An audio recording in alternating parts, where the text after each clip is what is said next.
Selamat malam sahabat Cuplik, bersama saya Karina. Malam ini kita akan mengupas tentang APBD Indramayu 2021-2022.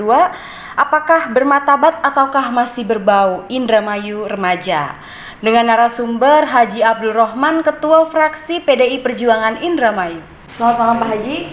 Malam. Pak, bagaimana nih pandangan Bapak sebagai Ketua Fraksi PDI Perjuangan di DPRD Indramayu sebagai pengurus utama Nina Luki terkait postur APBD 2021 yang saat ini dijalankan?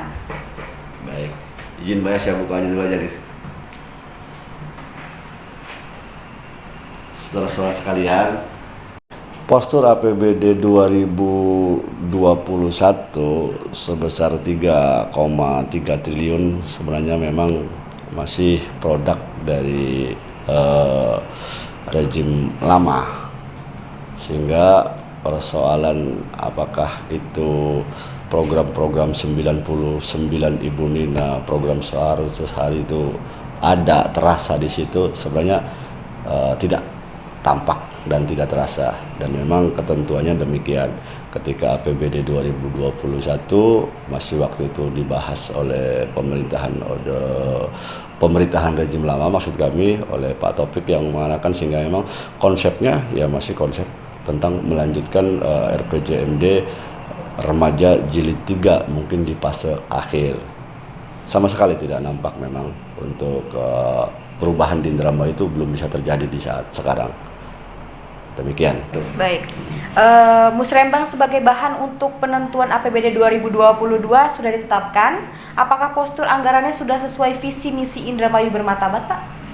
Ini menarik ini 2022 yang proses pembahasannya sudah dimulai sejak Maret, sudah masuk ke sekarang terakhir itu udah Musrembang Kabupaten RKPD TA 2022 sudah dibahas. Sekali lagi ya, ini adalah produk pertamanya dari perubahan. Pemenang yang kemarin berkompetisi yaitu Ibu Nina dan Pak Luki, dan juga ini kemenangan bagi rakyat semua yang menginginkan perubahan. Namun kiranya harus dipahami posisi RPJMD rencana jangka menengah daerah 2021-2026 sebenarnya masih berproses, sehingga memang RKA tahun 2020 ini bisa dibilang belum ada cantolan. Cantolannya kemana? Apakah ke RPJMD remaja? RPJMD secara remaja secara otomatis ketika memang sudah dilantiknya bupati yang baru nggak dipakai. Kemudian apakah bercantol kepada RPJ yang baru, RPJMD yang baru yang mungkin dan dipastikan oleh saya namanya bermartabat, belum bisa dilembar daerahkan. Ini persoalannya. Sehingga saya melihat memang ini harus ada keberanian agar nampak di situ bahwa bermartabatnya dan 99 programnya wujud. Kalau tidak demikian, maka memang ini splashing yang memungkinkan orang menebak bahwa ini aromanya aroma apa nih? Aroma remaja atau aroma bermartabat? Ini yang bisa saya menduga kalau tidak ada keberanian dari eksekutif khususnya TAPD, ya itu akan kelihatannya kosong ya, ini hamsong gitu, nggak ada ini. Tetapi dari sisi kami di DPRD sebagai partai pendukung ruling partai di Indramayu itu akan mencoba dalam tahapan berikutnya setelah Musrembang ini, yaitu KUHP-PAS 2022 itu akan mencoba memasukkan lebih dalam pokok-pokok pikiran atau visi misi yang ada di Ibu Bupati yang kemarin kita harus dipahami saudara-saudara. Sebenarnya memang bermartabat ini sangat punya karakter dibandingkan RPJMD remaja yang saya lihat nggak punya karakter. Bahkan RPJMD bermartabat ini lebih punya karakter dibandingkan ke atasnya juga RPJMD Jabar juara belum tentu bermartabat. Ini yang kita tekankan. Namun sekali lagi, karena cantolan belum ada, RPJMD bermartabat berproses, sehingga memang ya, cantolannya itu sebenarnya tidak boleh menggunakan cantolan RPJMD remaja, tetapi harus kepada RPJ RPJP Indramayu tahun 2025 berakhir, yaitu tahun ini yang menarik nih di kesempatan Ibu Nina itu bisa ada dua perubahan, karena ada perubahan RPJP dan ada perubahan RPJMD Indramayu khususnya. Ini titik tolak perubahan itu di sini nih sebenarnya di masa Ibu Nina yang pertama ini. Mudah-mudahan kalau Ibu Nina yang kedua pasti berkesinambungan. Kira-kira begitu, tetapi selain daripada RPJMD juga ada cantolan hukum sebenarnya.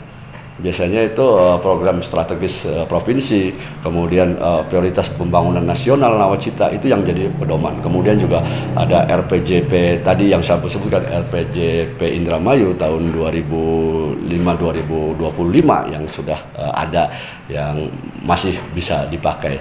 Sekali lagi kuncinya adalah keberanian SKPD dan Ibu Nina masuk ke dalam 2022 itu bagaimana poin-poin yang diinginkan oleh Ibu Nina dimasukkan walaupun cantolannya belum ada. Karena saya punya keyakinan arahan pertama, pidato pertama Ibu Bupati itu, Ibu Bupati dan Wakil Bupati terpilih itu bagian yang sudah bisa ada kandungan anggaran bisa digunakan untuk itu. Itu pidato resmi pertama, sehingga memang bisa sebagai cantolan.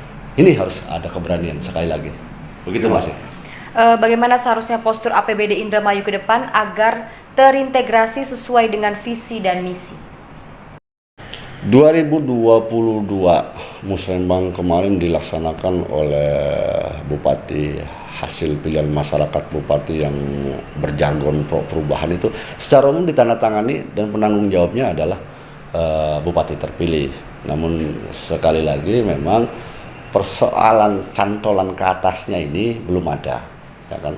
Kewajiban bupati yang pertama memang walaupun belum selesai lagi berproses, di mana bupati berkewajiban setelah dilantik 60 hari harus sudah membuat rencana pembangunan jangka menengah daerah. Dan bersamaan dengan itu juga bupati begitu dilantik bulan berikutnya dia melakukan musrembang. Ini persoalannya. Jadi musrembang berjalan, tetapi cantolan tidak ada. Ini yang jadi persoalan. Maka di mana saya tekankan tadi kalimat saya harus berani.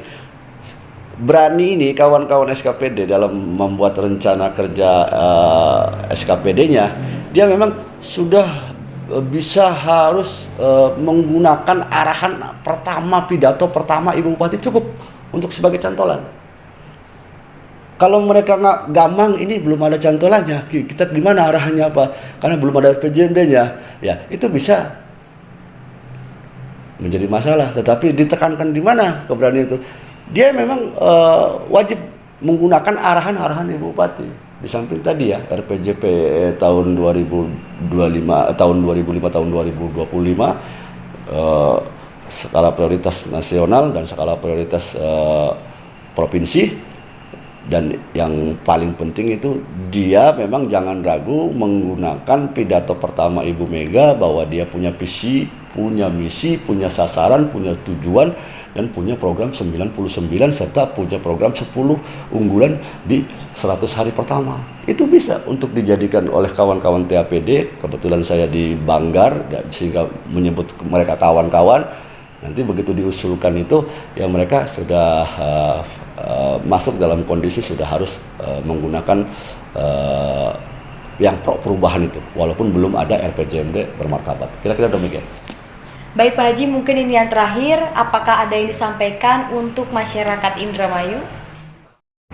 Pertama memang kami berharap masyarakat sabar dulu karena memang APBD 2021 belum bisa semaksimal mungkin dimanfaatkan untuk perubahan ini, untuk perubahan Ibu Nina dan Mas Luki ini, karena memang postur yang 3,3 triliun juga ini masih dibangun oleh mereka dan bisa menggunakan di perubahan juga sempit, sekitar silpa di angka 300 sampai 400 miliaran dan ini agak rumit untuk menggunakan itu.